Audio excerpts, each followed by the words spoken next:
ભાગવતના મહાત્મ્યમાં આગળ ગોકર્ણોપાખ્યાન આવ્યું. કહ્યું કે પુણ્યશાળીનો તો ઉદ્ધાર થાય, પાપીનો ઉદ્ધાર થઈ શકે? આત્મદેવ નામનો બ્રાહ્મણ ગામમાં રહે અને બધી જ સુખ સુવિધાઓ એને જીવનમાં મળી. એક વસ્તુનો અભાવ, સંતતિ ઘરમાં નથી. ભગવાને બાકી બધું જ આપ્યું છે. માણસની તકલીફ એ ને બધું જ મળ્યું હોય પણ એક વસ્તુ ન મળે એને યાદ કરીને રડ્યા કરે. અને એક વસ્તુ યાદ રાખજો, બધાને બધું મળે એવો કોઈ કોન્ટ્રાક્ટ કરીને આપણે ભગવાન સાથે થોડી દુનિયામાં આવ્યા છીએ કે પ્રભુએ કોઈ સહી સિક્કા કરી આપ્યા હોય કે તું જે ઈચ્છીશ તને મળશે. અને બીજી મહત્વની વાત, ભગવાનની સૌથી મોટી કૃપા એ છે કે આપણું ઈચ્છેલું બધું ભગવાન આપતા નથી. જો ભગવાન એવા આશીર્વાદ આપી દે ને કે તું જે વિચારે એ બધું જ પૂરું થાય, પછી આપણા જીવનના પતનમાં બીજા કોઈ દુશ્મનની આપણને જરૂર જ ન પડે. આપણી જ ઈચ્છાઓ આપણને મારી નાખે. આ તો પ્રભુની બહુ મોટી કૃપા છે કે આપણું ધારેલું ભગવાન બધું કરતા નથી. અને એટલા માટે ક્યારે પણ એવી ફરિયાદ ન કરતા કે મારું ઈચ્છેલું મને ન મળ્યું. એ ઠાકોરજીની સૌથી મોટી કૃપા છે કે તમારું ઈચ્છેલું બધું ન મળે. કારણ કે ઠાકોરજીને તમારા સુખમાં રસ નથી, તમારા હિતમાં રસ છે, તમારા કલ્યાણમાં રસ છે ભગવાનને, તમારા સુખમાં નહીં. અને ભગવાન પાસે જ્યારે પણ માંગો, આપણે પ્રભુએ જે બધી વસ્તુ દ્વંદ્વમાં બનાવી છે એ દ્વંદ્વમાં જ મળે. તમે એમ કહો છો કે પ્રભુ મને સુખ આપો, એટલે તમે એમ કહો છો સિક્કામાં કિંગ મને જોઈએ પણ ક્રોસ નથી જોઈતો. હવે ખાલી સિક્કો એવો મળે કે જેમાં કિંગની સાઇન હોય, એ સિક્કો ચાલે બજારમાં? એની પાછળની સાઈડ ક્રોસ રહેવાની છે. તમે સુખ માંગીને પણ અજ્ઞાત રૂપે દુઃખની જ યાચના કરો છો જ. કારણ કે સુખનો સિક્કો ફેરવો ને પાછળ દુઃખ જ છપાયેલું છે. ગાડી આવી તો જવાની ખરી. અસોચ્યાનંદ સોચસ્ત્વમ પ્રજ્ઞા વાદાંશ ભાસસે. ગીતાજીમાં એટલે ભગવાને કહ્યું ન શોક કરવાની વસ્તુનો તો શોક કરે છે. કારણ કે તે એવી વસ્તુ માંગી જે નાશવંત છે, તો એ શાશ્વત ક્યારે રહેવાની જ નથી. જવાનું દુઃખ રહેવાનું છે. એટલે તમે સુખ માંગીને પણ અજ્ઞાત રૂપે દુઃખની યાચના કરો જ છો. કારણ કે સુખનો બીજી સાઈડ જ દુઃખ છે. અને મને સુખ જ મળે, સફળતા જ મળે, હું જે કામ કરું એમાં મને સફળતા જ મળવી જોઈએ. એટલે તમે સ્પોર્ટ્સમેન નથી બનવા માંગતા, તમે મેચ ફિક્સર બનવા માંગો છો કે મને જીત જ જોઈએ તો જ રમું. આ તો મેચ ફિક્સિંગ થઈ ગયું કે જીતની શરતે જ જે રમે, આ તો મેચ ફિક્સ કરીને રમો છો. પછી રમવાનો આનંદ ક્યાં? અને એટલા માટે કહ્યું કે પ્રભુ પાપીનો ઉદ્ધાર થાય. આત્મદેવ બ્રાહ્મણની કથા કહી છે, બધું મળ્યું. અને એટલા માટે ભગવાન જે આપે ને એને પ્રભુનો પ્રસાદ માનીને સ્વીકારી લે. ઘણીવાર આપણી યાચનાઓ જ આપણને દુઃખી કરી દેતી હોય છે. અને જે નથી મળ્યું એ સમાજમાં ગોતી લો. તમારે સંતતિ નથી તો ઘણા અનાથ આશ્રમમાં બાળકો છે, એને જઈને મદદ કરો. તમારે ઘરમાં વડીલો નથી તો ઘણા વૃદ્ધાશ્રમો છે, ત્યાં જઈને મદદ કરો. જે નથી મળ્યું તો જ્યાં જેનો અભાવ છે ત્યાં જઈને મદદ કરવી જોઈએ. તમને એમ થાય કે મારે ખૂબ ભણવું હતું પણ બાળપણમાં પૈસાની સુવિધા નહોતી ને હું ભણી ન શક્યો. વાંધો નહીં, કોઈ ગરીબ હોશિયાર બાળક હોય એને ભણાવો. જેને સંતોષ અને આનંદ જ લેવો છે તો એને શીખવું જોઈએ. કહ્યું એકવાર આત્મદેવ બ્રાહ્મણને એવું દુઃખ લાગ્યું કે પ્રભુએ બધું આપ્યું, બધું ભેગું કર્યું છે પણ સંતતિ જ નથી તો ભોગવનારું કોણ? લાવ આત્મઘાત કરી લો. અને આત્મઘાતનો વિચાર કરીને ગામની બહાર આવે. અહીંયા એમ નથી કે આત્મદેવને બાળક નથી થતું, તકલીફ એ છે કે એની પત્ની ધુંધુલી માં બનવા માંગતી જ નથી. અનેક તર્ક કુતર્કો આપે છે. અરે સુખદેવજીની જેમ 16 વર્ષ રહી જાય તો શું કરવું? ગર્ભવતીઓ રાજા ચડાઈ કરી દે તો ભાગીને ક્યાં જવું? અનેક તર્ક કુતર્કો આપે છે.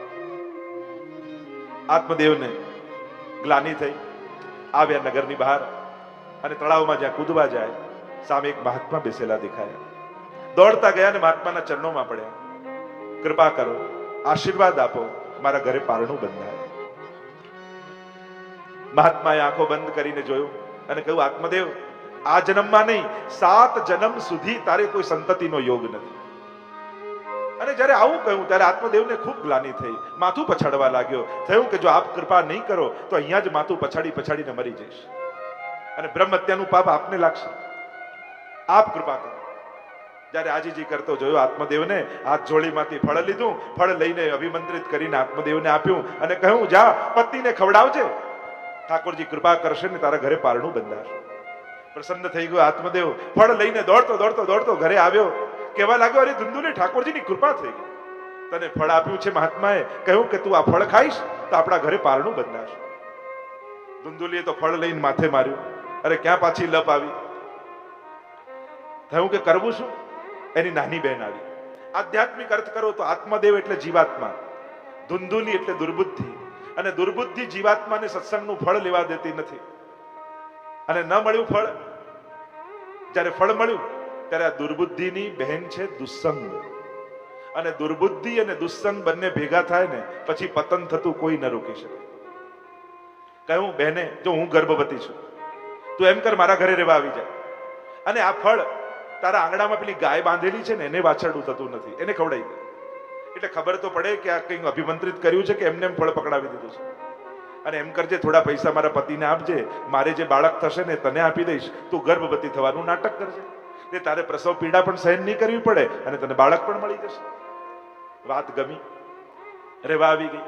સમય થયે અહીંયા ગાયને વાછરડું થયું, આખું શરીર મનુષ્ય જેવું, કાન ગાય જેવા. એમનું નામ રાખ્યું ગૌકર્ણ. માનો એ ઋષિનું તેજ આ ગૌકર્ણ રૂપે પ્રગટ થયું. અને અહીંયા જેના જન્મમાં જ આટલા છલ કપટ થયા હોય એ જીવ કેવો થાય? બાળક થયો, નામ રાખ્યું ધુંધકારી. એવો દુષ્ટ થયો, પ્રતાડિત કરવા લાગ્યો માતા પિતાને, આસપાસના છોકરાઓને હેરાન કરવા લાગ્યો, બાળકોને ઉચકીને કુવામાં ફેંકી દે, પિંડના હાથમાં, શબના હાથમાં પડેલા પિંડને ખાનારો થયો. માતા પિતા દુઃખી થયા, માએ આત્મઘાત કરી લીધો, પિતા દુઃખી થયા. અરે આવું બાળક થયો, એના કરતા ન થયો હોત તો સારું થયું. ગૌકર્ણજી આવ્યા, વેદાભ્યાસ કરવા ગયા છે, પાછા ઘરે આવ્યા, જોયું તો પિતાની આસક્તિ હજી ગઈ નથી સંસારમાંથી. કહ્યું, પિતાજી, હવે તો સંસાર છોડવાના દિવસો આવ્યા. સંસાર તમને છોડી દે એના પહેલા સંસારમાં આસક્તિ તમે છોડી દો. જીવનની આ જ કળા છે. દેખાવાનું બંધ થાય એના પહેલા જોવાની ઈચ્છા ઓછી કરો, સંભળાવાનું બંધ થાય એના પહેલા સાંભળવાની ઈચ્છા ઓછી કરો. પિતાને ઉપદેશ આપતા ગૌકર્ણજી બોલ્યા, પિતાજી, ધર્મ ભજસ્વ સતતમ ત્યજ લોક ધર્મ.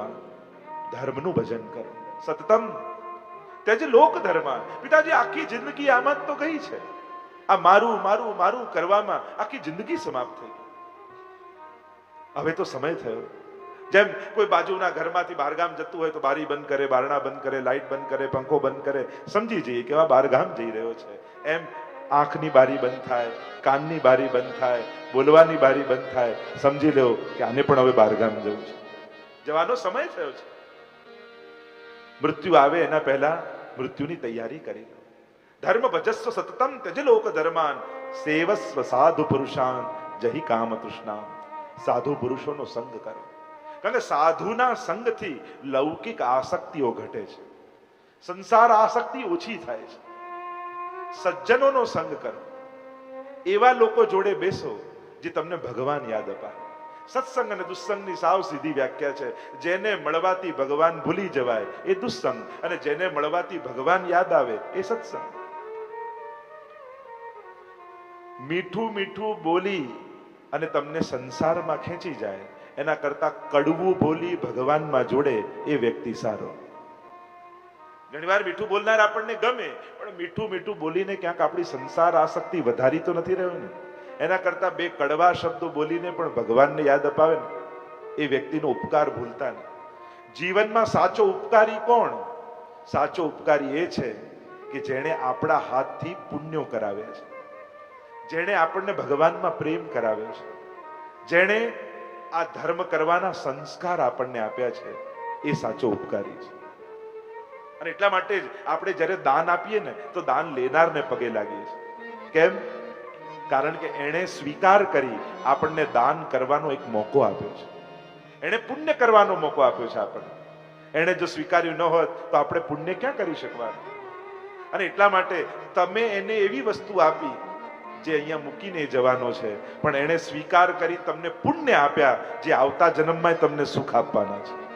અને એટલા માટે મોટો દાની એ દાન આપનાર નથી, દાન લેનાર છે. મોટો ઉપકારી એ દાન સ્વીકારનાર છે. અને એટલા માટે જીવનમાં જે પણ લોકો તમને પુણ્ય કરવાની તક આપે એ વ્યક્તિનો ઉપકાર ભૂલતા નહીં. કારણ કે એણે એક અવસર આપ્યો, એણે એક મોકો આપ્યો. જે વ્યક્તિ થકી તમને ઠાકોરજીમાં ભાવ જાગ્યો હોય, જેના થકી ઘરે ઠાકોરજી પધાર્યા હોય, એ વ્યક્તિઓના ઉપકાર નહીં ભૂલવા. એટલે આપણા ઉપર સૌથી મોટો ઉપકાર કોઈનો હોય તે શ્રી મહાપ્રભુજીનો છે. કારણ મહાપ્રભુજીએ કૃપા કરી આપણું બ્રહ્મ સમન કરાવ્યું, ઘરે ઘરે ઠાકોરજી પધરાવી દીધા. અને એટલા માટે કદાચ જીવનમાં બધાનો ઉપકાર ભૂલી જજો, પણ જેણે ભગવાન તમને આપ્યા એનો ઉપકાર ક્યારેય ભૂલતા નહીં. શ્રી મહાપ્રભુ. અને એટલા માટે હું તો માનું છું કે 12 મહિનાના બધા ઉત્સવો કરતા સૌથી મોટો ઉત્સવ કોઈ હોય તો એ મહાપ્રભુજીનો પ્રાગટ્ય ઉત્સવ છે. કારણ આ ઉત્સવ જો ભૂતલ પર ન થયો હોત તો એકે ઉત્સવની આપણને સમજ ન પડે. મહાજોપે શ્રી વલ્લભ પ્રગટ ન હોતે વસુધા રહેતી સુધી. શ્રી મહાપ્રભુજી જો ભૂતલ પર પ્રગટ ન થયા હોત ને તો આપણે ક્યાં આ સેવા ઉત્સવ મનોરથોને જાણવાના હતા. એટલે સૌથી મોટો ઉત્સવ તો મહાપ્રભુજીનો ઉત્સવ. એટલે બીજો કોઈ ઉત્સવ મનાવો ન મનાવો તો ચાલે, પણ મહાપ્રભુજીનો ઉત્સવ જરૂર મનાવવો જોઈએ. અને ઉત્સવ મનાવવાનો આપણે ત્યાં પ્રકાર શું? રાગભોગ શૃંગાર તો ખરા ઠાકોરજીના, પણ જ્યારે કોઈ પણ ઉત્સવ ઠાકોરજીનો મનાવો ને તો કોઈ એક વૈષ્ણવને બોલાવીને પ્રસાદ જરૂર લેવડાવો. ત્યારે ઉત્સવ મનાવ્યો પૂરો કહેવાય. ઘરે ન કરી શકો તો હવેલીમાં કે જ્યાં પણ કોઈ પણ સારો દિવસ આવે, કોઈ ઉત્સવ આવે ત્યારે વૈષ્ણવને અચૂક પ્રસાદ જરૂર લેવડાવો. અહીંયા ઉપદેશ આપતા કહું, સેવસ્વ સાધુ પુરુષાન જહી કામ તૃષ્ણામ અન્ય સદોષ ગુણ ચિંતન માસુ મુક્તવા. બીજાના દોષ અને ગુણ જોવાનું છોડી દો. અને તમે જેને સારો કહો છો એ વ્યક્તિ ઘણા માટે ખરાબ પણ હોય છે, અને તમે જેને ખરાબ કહો છો એ ઘણા માટે સારો હોય છે. આપણે કેમ કહી શકીએ કે આ સારો ને આ ખરાબ? અને એટલા માટે ગુણ દોષ જોવાનું છોડો. અન્ય દોષ ગુણ ચિંતન માસુ મુક્તવા સેવા કથા રસમહો નિતરામ વિબદ્ધો. સેવા અને કથા રસના અવિરત પાન કરો. કારણ આના થકી જ જીવન સફળ થવાનું છે. સંસારમાં રહીએ, સંસાર સાચવીએ, બધું જ બરાબર, પણ ભગવાનને ભૂલ્યા વગર, પ્રભુને ભૂલવાનું. અને ઘરનું વાતાવરણ જેવું હોવું જોઈએ. નાના બાળકોને પણ ઠાકોર, બાળકો બેઠા હોય એની આગળ એવી વાતો કરવી. ઘણી વાર બાળકો જોડે આપણે શેર જ નથી, બાળકો જોડે પણ લોકો એવી વાતો કરે કે એની શ્રદ્ધા જ ઉઠી જાય. લો, હું તો મંદિરમાં ગઈ અને પેલા બીજા બધાને આગળ કર્યા અને મને તો દર્શને ન કરવા દીધા. પેલા બાળકને થાય આપણે તો જવું જ નથી મંદિરમાં. આવી વાતો બાળકો આગળ કરે. જો આપણે એક સમજવાની બહુ મહત્વની વસ્તુ છે, યુવાનો બાળકો આગળ કઈ વાત કરવી ને કઈ વાત ન કરાય. તમે આવી બધી વાતો જો આવીને કરો તો એને મંદિરમાં જવાની ઈચ્છા થતી હોય તો ન થાય. ઉલટાનું બાળકોને બેસાડીને કહેવું કે જો બેટા, નાનપણથી ઘણા સંઘર્ષો સહન કર્યા, ઘણા સારા ખોટા દિવસો આવ્યા, પણ આ ઠાકોરજીમાં શ્રદ્ધા રાખીને તો ઠાકોરજી આપણને બધેથી પાર કર્યા. બેટા, ઠાકોરજીમાં શ્રદ્ધા રાખજે, તારે જીવનમાં કોઈ પણ સંકટ આવશે ઠાકોરજી તને બધેથી પાર કરી દેશે. આવો જ્યારે વાત કરશો ને તો એને શ્રદ્ધા થશે, એને ભાવના જાગે એવી વાત કરવી. જો આપણા થકી કોઈને અશ્રદ્ધા પ્રગટ થાય ને તો એ પણ એક અપરાધ છે. એવું ક્યારે કાંઈ પણ નહીં કરવું કે આપણા થકી કોઈને ભગવાનમાં અભાવ આવે. અને એટલા માટે વિવેક જાળવવો. બાળકો આગળ કઈ વાત કરવી. એ લોકોને પુરાણો અને શાસ્ત્રોમાં રસ નથી, એને મમ્મી પપ્પા શું કરે છે ને એમાં રસ છે. કે તમે મને ઉપદેશ આપો છો પણ તમે તો કરતા નથી, એમ આવીને કે તમે શું જવાબ આપો? એટલે ઉપદેશ આપવા કરતા એને પ્રેરણા આપવી ઉત્તમ છે. તમે એને ઇન્સ્પાયર કરી શકો છો, કારણ કે ઇન્સ્પાયર કરવામાં તમારે જાતે કરવું પડે. કહ્યું, પિતાજી હવે તો ધર્મ કરવાનો સમય આવ્યો છે, ક્યારે કરશો? આજે નહીં તો શું તમે બધા એમ વિચાર કરો છો કે આખા ગામના અને સમાજના લોકો ભેગા મળીને એક દિવસ તમારા ઘરે આવશે અને એમ કહેશે કે હવે તમે સેવા પધરાવો, અમે તમને કોઈ અમે ડિસ્ટર્બ કરવા નથી આવવાના? તમે આવું આવીને કહેશે ત્યારે કરશો? ના, કરવા લાગવું. જેને કરવું છે એને આજથી ઉત્તમ બીજું કોઈ મુહૂર્ત નથી. આનાથી ઉત્તમ બીજો સમય કયો? આવી સુંદર તીર્થ, આવી ભગવત કથા, બે આચાર્યો દ્વારા વચનામૃત, મનમાં જાગેલા ઉત્તમ સંકલ્પોના નિયમો લઈને જજો. વિચાર નહીં, હવે વાવીને જજો. ખાલી બુદ્ધિ સુધી ન રહી જાય. નક્કી કરો, જે ક્યારે પણ સેવા, ઘરે સેવા બિરાજતી હોય ને ક્યારે સેવામાં ન જતા હોય, ખાસ કરીને ભાઈઓ, નક્કી કરજો કે હવેથી રોજ સેવા કરતા હોય ત્યારે હું દંડવત કરવા જરૂર જઈશ. હું દૂર દૂર ઝારી ભરવા જઉં છું મહાપ્રભુજીના બેઠકજીની, પણ ઘરે તો ઠાકોરજીની ઝારી મેં ક્યારે ન ભરી. લાવ આજે નિયમ લઉં, રોજ ઠાકોરજીની એકવાર ઝારી જરૂર ભરીશ. આ બધું દૂર દૂર હું શ્રીનાથજીમાં જઈને 56 ભોગ કરું, આ કરું, બધું કરું, પણ મારા ઘરે બિરાજતા ઠાકોરજીને કટોરી મિશ્રી તો મેં ક્યારેય નથી ધરી. લાવ ને હવે નિયમ લઉં, રોજ ઠાકોરજીને કટોરી મિશ્રી જરૂર આરોગાવીશ. શું આવા નાના નાના નિયમો ન લઈ શકીએ? જરૂરી નથી કે મોટા જ સત્કર્મો કરવા, નાના સંકલ્પો દ્વારા પણ કલ્યાણ થાય. નક્કી કરજો. આત્મદેવને જ્ઞાન આપ્યું છે, ગયા છે વનમાં, ઉદ્ધાર થયો દશમ સ્કંદનો પાઠ કરતા કરતા. હવે તો ધુંધકારીને કોઈ કહેનારું રહ્યું નહીં. 5 ગણિકાઓને ઘરે લઈ આવ્યો. શબ્દ, સ્પર્શ, રૂપ, રસ અને ગંધ આ જ ગણિકાઓ છે. પણ ભોગોને આપણે ક્યાં ભોગવીએ છીએ? ભોગો જ આપણને ભોગવી લેતા હોય છે. ગણિકાઓને એમ થયું કે અમને રાજી કરવા માટે રાજાને ત્યાં ચોરી કરી, હવે રાજા આને પકડશે તો એની સાથે અમને મૃત્યુદંડ થશે, તો અમે મરીએ એના પહેલા આને જ મારી નાખી. પ્રતાડિત કર્યો ધુંધકારીને, ખૂબ માર્યો, બાંધીને ઊંધો લટકાવ્યો, મરચાની ધૂણી કરી. તડપતા તડપતા ધુંધકારીએ પોતાના પ્રાણોના ત્યાગ કરી દીધા. મર્યો તો ખરા, પણ જીવાત્માની ગતિ ન થઈ. કારણ કે આપણે ત્યાં જીવાત્માની અનેક પ્રકારની ગતિ માની છે. એક છે કે જીવાત્માનો એક ભાગ પિતૃલોકમાં જાય, ક્યાંક એમ કહ્યું છે કે જીવાત્મા કર્મ પ્રમાણે બીજો શરીર ધારણ કરે, ક્યાંક એમ છે કે એ જીવાત્મા સ્વર્ગ અને નરકની ગતિને પામે છે. અનેક પ્રકારની જીવાત્માની ગતિ કહી છે. પણ જ્યાં જીવાત્માને બીજો દેહ ન મળે તેને પ્રેત યોની કહેવામાં આવે. પ્રેત બન્યો. ગૌકર્ણજીએ ગયામાં જઈને શ્રાદ્ધ કર્યું પોતાના ભાઈનું. પાછા આવીને મુકામે સૂતા છે. રાતના ચિત્ર વિચિત્ર આકૃતિઓ દેખાવા લાગી. કોઈ કંઈક બોલવા માંગે છે પણ બોલી શકતું નથી. હાથમાં જલ લીધું, અભિમંત્રિત કરીને જ્યાં છાંટ્યું, જોર જોરથી રડવાનો અવાજ સંભળાયો. પૂછ્યું, તું કોણ છે? તમારો નાનો ભાઈ ધુંધકારી છે. અરે તારી પાછળ તો મેં ગયામાં શ્રાદ્ધ કર્યું, તોય તારો ઉદ્ધાર નથી થયો. મેં જીવનમાં એટલા પાપ કર્યા છે, 100 વાર ગયા શ્રાદ્ધ કરો ને તોય મારો ઉદ્ધાર સંભવ નથી. આપ જ્ઞાની છો, આ તપસ્વી છો, આપે શાસ્ત્રોના અધ્યયન કર્યા છે, આપ મારા ઉદ્ધારનો કોઈ માર્ગ બતાવો. પ્રાતકાલ ઉઠી આ જે કાંઈ તમે જુઓ છો એ સર્જન ભગવાને કર્યું. વેદાંતના શબ્દોમાં કહું તો આ જગતનું ઉપાદાન કારણ પણ ભગવાન અને નિમિત્ત કારણ પણ ભગવાન. જેમ માટીનો ઘડો તમે બનાવો તો આ ઘડો શેનાથી બન્યો? તો કે માટીથી. તો માટી એનું ઉપાદાન કારણ કહેવાય. કોણે બનાવ્યો? તો કે કુંભારે. તો કુંભાર એનો નિમિત્ત કારણ કહેવાય. તો આ સમગ્ર સૃષ્ટિનું ઉપાદાન કારણ કોણ? તો કહું આત્મકૃતે પરિણામાત. ભગવાને પોતાનામાંથી જ પ્રગટ કર્યું. ભગવાનમાંથી જગત અને ભગવાનમાંથી જીવ. જગત એ નિરાનંદ છે, જીવ એ અલ્પાનંદ છે અને ભગવાન એ પૂર્ણાનંદ છે. પૂર્ણાનંદો હરિસ્તસ્માત કૃષ્ણ એવ ગતિર્મમ. પ્રભુ પૂર્ણાનંદ. જેમ અગ્નિમાંથી તણખા ઉડે અને તણખો શાંત થઈ જાય એટલે રાખ બની જાય એ જગત, અને તણખો નીકળ્યો હોય ને જ્યાં સુધી એની અંદર ગરમી હોય એ અલ્પાનંદ, એ જીવ. અને પ્રભુ પોતે પૂર્ણાનંદ પ્રગટ અગ્નિ રૂપ છે. જન્માદિ આ સમગ્ર સૃષ્ટિનું સર્જન ભગવાને કર્યું છે. તેજો વારી મૃદામ યથા વિનિમયો યત્ર તે સર્ગો મૃષા. જેમ આપણે રસ્તામાં જતા હોઈએ અને મૃગજળ આપણને દેખાય, એમ લાગે કે જળ છે, નજીક પહોંચો તો કાંઈ ન હોય. આ જ ભગવાનની માયા છે એને છુપાવે, નથી એને બતાવે, એ જ માયા. અમે પરમ સત્યનું ધ્યાન કરીએ છીએ. બીજા શ્લોકમાં કહ્યું, ધર્મ પ્રૌજિત કહે તવો અત્ર પરમો. ભાગવતજીમાં કપટ રહિત ધર્મનું વર્ણન છે. અને ભાગવતમાં ભક્તિમાં કાપટ્ય શું છે? તો કે ભગવાનને ન માંગી ભગવાન પાસે માંગવું, એ જ કાપટ્ય છે. અને ભગવાન પાસે સંસાર માંગવો એનાથી મોટી બીજી મૂર્ખતા કઈ હોઈ શકે? કારણ કે જેને ભગવાન મળે છે ને, સંસાર તો આપમેળે આવી જાય છે. જ્યાં ભગવાન હોય ત્યાં લક્ષ્મીજી ગોતતા ગોતતા આવી જાય છે. એટલે માંગવા હોય તો ભગવાનને માંગજો. કારણ કે પ્રભુ જેને મળ્યા, લક્ષ્મીજી તો એના દ્વાર પર ઉભા રહે છે. ત્રીજા શ્લોકમાં ભાગવતજીનું સ્વરૂપ સમજાવ્યું. નિગમ કલ્પ તરોર ગલિતમ ફલમ શુકમુખાદ અમૃત દ્રવ સંયુતમ પીબત ભાગવતમ રસમાલયમ મુહુરહો રસિકા ભુવિ ભાવુકા. નિગમ એટલે વેદ, વેદ રૂપી વૃક્ષ ઉપર લાગેલું આ ગલિત ફલ એ ભાગવતજી છે.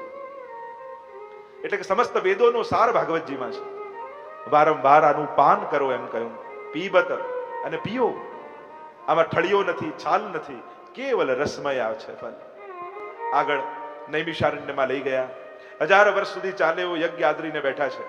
અને એ સમયે સૌનકાદી ઋષિઓએ 6 પ્રશ્નો કર્યા અને આ 6 પ્રશ્નોના ઉત્તરમાં ભાગવતની કથા સંભળાવી છે. પહેલો પ્રશ્ન કરતા કહ્યું, આપ તો સર્વ શાસ્ત્રોના વેદતા છો, સર્વ ગ્રંથોના આપે અધ્યયન કર્યા છે, તો સર્વ શાસ્ત્રોના ઉપદેશ અનુસાર મનુષ્યનું પરમ કલ્યાણ શેમાં છે એ અમને કહો. પહેલો પ્રશ્ન કર્યો કે માણસનું પરમ કલ્યાણ શેમાં?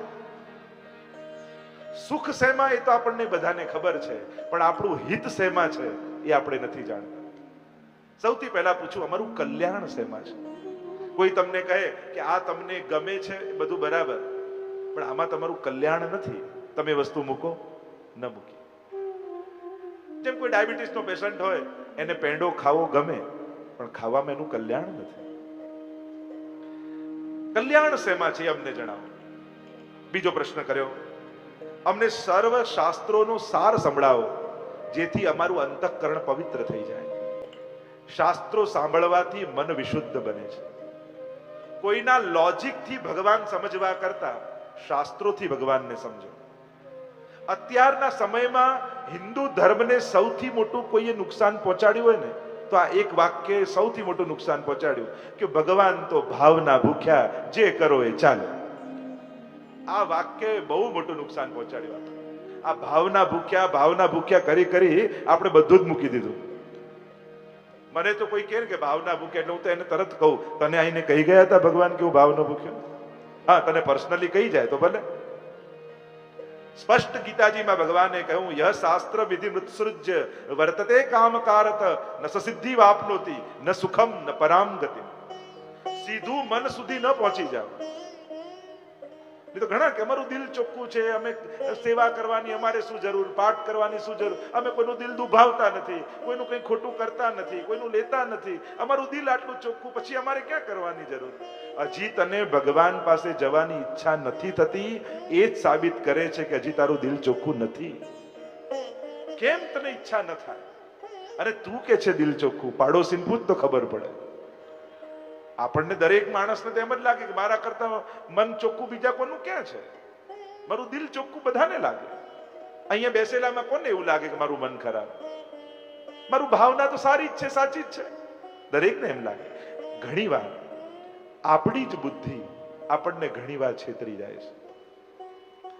જરૂરી નથી કે બીજા લોકો છેતરે. અને એક વસ્તુ યાદ રાખજો, કોઈ મકાન બગાડી જાય તો વાંધો નહીં, કોઈ ધન બગાડી જાય તો વાંધો નહીં, કોઈ કપડા બગાડી જાય તો વાંધો નહીં, પણ કોઈ મન બગાડી જશે ને, એ સૌથી ખરાબ છે.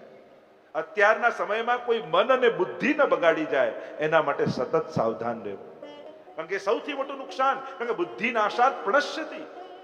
જેનો બુદ્ધિનો નાશ થાય ને એનો સર્વનાશ થઈ જાય.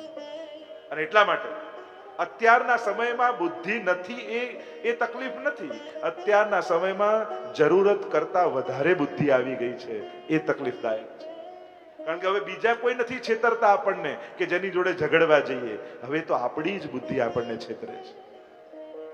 કારણ કે એવા સારા સારા લોજિક આપણને બુદ્ધિ આપે ને કે મારે તો ક્યાં પાપ કરવું, આ તો આ બધા હતા એટલે, આ તો ફ્રેન્ડ સર્કલ હતું એટલે, આ તો આવો માહોલ હતો એટલે, આ તો આવા સંજોગ હતા એવે, આમ કરી કરીને પાપ કરીને પણ એ કારણ બીજા ઉપર ઢોળે, એનું નામ બુદ્ધિ. કર્યું પોતે હોય. અને એટલા માટે ધર્મની શરૂઆત શરીરથી થાય, પછી વાણીથી અને પછી મનથી. ધર્મ માટે ક્યારે પણ એમ ના વિચારતા કે સીધું મન, બસ મારું મન ભગવાનમાં, ના. સૌથી પહેલા શરીર ભગવાનમાં લગાવો, પછી વાણી ભગવાનમાં લગાવો, અને પછી આપમેળે મન ભગવાનમાં જશે. કારણ કર્મના સિદ્ધાંતમાં મન ખોટું વિચારે, મન ભટકે, એનો કોઈ ફળ નથી. પણ જો શરીર ભટક્યું, એને એક ડગલું પણ ખોટું ઉપાડ્યું, તો એના ફળ ભોગવવા પડશે. કર્મના સિદ્ધાંત પ્રમાણે મને કઈ ખોટું કર્યું, મનથી કઈ ખોટું વિચાર્યું, એનું ફળ નથી મળતું. પણ હાથ ક્યાંક ખોટો ગયો, ક્યાંક પગ ખોટા રસ્તે ઉપડ્યા, ક્યાંક આંખ ખોટે રસ્તે ગઈ, તો એના ફળ ભોગવવા પડશે. અને એટલા માટે કર્મના સિદ્ધાંતમાં મન છેલ્લે આવે છે. કર્મના સિદ્ધાંતમાં શરીર પહેલું છે. અને એટલા માટે ધર્મની શરૂઆત મનથી નહીં, ધર્મની શરૂઆત શરીરથી કરો. કે શું હું માળા ફેરવી શકું છું, પણ મન નથી લાગતું? વાંધો નહીં, મને આવશે. આપણે ક્યાં ઉતાવળ છે કે મન લાગી જ જાય? સ્થિર મન તો બે જણાનું હોય, કાં ડિપ્રેશનમાં હોય એનું, કાં મહાયોગી હોય એનું. સ્થિર મન તો બે જણાનું હોય, સાવ ડિપ્રેશનમાં હોય, જેને કોઈ ઈચ્છા જ ન થાય, કોઈ વિચારે ના આવે, કાંઈ એનું મન સ્થિર હોય. અને કાં મહાયોગી હોય એનું. આપણે લોકો, સાધારણ લોકો, મનમાં કેટલાય વિચારો આવતા હોય, પણ આનંદ એ વાતનો કરવો કે મન ભલે ને ભટકે, શરીર તો ઠાકોરજી આગળ છે ને, વાણીથી તો ભગવાનના નામ લેવાય છે ને, એમાં આનંદ માણો. તમે જોબ ઉપર ગયા હો, જરાય તમારું કામમાં મન ન હોય, પણ ચેર પર બેઠા હોય તો પગાર મળે કે નહીં? મળે છે ને. એમ જ કદાચ મન ભગવાનમાં નથી, પણ હાથથી માળા ફેરવો છો ને, તો એ દરેક મણકાનું પુણ્ય તમને મળે છે. અને એટલા માટે ભક્ત દ્રોહે ભક્ત્યા ભાવે ભક્તેશ્ચા અતિક્રમે કૃતે અશક્યેવા સુશક્યેવા સર્વથા શરણમ હરિ. અભાવમાં પણ ભગવાનનું શરણું ન છોડો, પ્રભુની સન્મુખતા ન છોડો. આજે મન નથી લાગતું, સેવા નથી કરવી, એમ નહીં. મન ભલે નથી લાગતું, પણ મારે શરીર ભગવાનથી અળગું નથી કરવું, મારે આંખો ભગવાનથી અળગી નથી કરવી, મારે જીવવા ભગવાનથી અળગી નથી કરવી. જે તમારા કંટ્રોલમાં છે એ તો લગાવો, તો જે નથી એ પણ લાગી જશે. અને એટલા માટે ધર્મની યાત્રા શરીર, પછી વાણી અને પછી મન તરફ જાય. સીધું મનને લેવા જશો તો ક્યાંક વર્ષો નીકળી જશે. એ તો ઘણા લોકો એવી રાહમાં બેઠા, આ મન થશે ને પછી બ્રહ્મ સંબંધ લઈ, આ મન થશે ને પછી સેવા પધરાવીશ. અરે મન ન થયું તો આખી જિંદગી એમને એમ જતી રહેશે. આ તો એવું જ લોજિક થયું કે તરતા આવડી જાય ને પછી પાણીને અડીશ. એ પહેલા તો ટચ જ નથી કરવું પાણી, તો આવડે? કૂદીએ, છપછપિયા કરીએ તો તરતા શીખીએ, પણ એવી શરત રાખીએ કે મને પાક્કું આવડે પછી પાણીને અડું તો ક્યારે ના થાય. અને એટલા માટે કરો, અભાવે પણ કરો. અહીંયા કહ્યું કે અમને સર્વ શાસ્ત્રોનો સાર સંભળાવો, જેથી અમારું અંતઃકરણ પવિત્ર થઈ જાય. આપણા હિન્દુ ધર્મની તકલીફ જ એ છે, જેટલું ક્રિશ્ચનને બાઇબલ વિશે ખબર છે, જેટલું મુસલમાનને કુરાન વિશે ખબર છે, શું એટલું આપણા હિન્દુઓને ગીતાજી અને ભાગવત વિશે ખબર છે? આપણે જ્યારથી આપણા ધર્મ ગ્રંથોથી દૂર થયા ને, ત્યારથી જ હિન્દુ ધર્મમાં અંધશ્રદ્ધાએ પ્રવેશ કરી લીધો. જો દરેક હિન્દુ ધર્મશાસ્ત્રોનું પાલન કરવા લાગે ને, તો એને કોઈ છેતરી ન શકે. પણ શાસ્ત્રોથી અળગા થયા ત્યારથી અંધશ્રદ્ધાએ પ્રવેશ કર્યો. અહીંયા આ ચડાઈ આવો, અહીંયા પગે લાગી આવો, અહીંયા આ મૂકી આવો, આ બધું એટલે જ શરૂ થયું. કોઈ કે આ ભગવાન, તો ચેક તો કરો કયા ગ્રંથમાં લખ્યું છે કે આ ભગવાન. તમારી જે શ્રદ્ધાની વિધિ હોય, કયા ગ્રંથમાં લખ્યું છે કે આવું કરવું? શાસ્ત્ર પ્રમાણિત શ્રદ્ધા હોવી જોઈએ, કલ્પનાથી નહીં. ભલે તમને એ કરવામાં આનંદ આવતો હોય, પણ શાસ્ત્ર વિરુદ્ધ છે તો એનું કોઈ ફળ મળતું નથી. એમ સ્વયં ગીતાજીમાં ભગવાન કહે છે.